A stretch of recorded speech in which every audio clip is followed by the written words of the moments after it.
feeling you're being watched. With these big, beautiful eyes, oftentimes owls are in our backyards watching us, even though we can't see them in the country and right here in the city.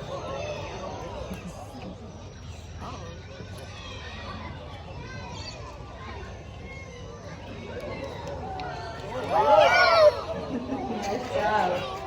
Now this beautiful bird is Ripley, and Ripley's called the barking owl. It's a very cool species that does in fact hunt during the daytime. Most of us think that owls only come out at night, and that's not true for every species. It all depends on what they like to eat and predate upon, and this species eats other birds. And of course those birds come out in the daytime. So does this owl, yes.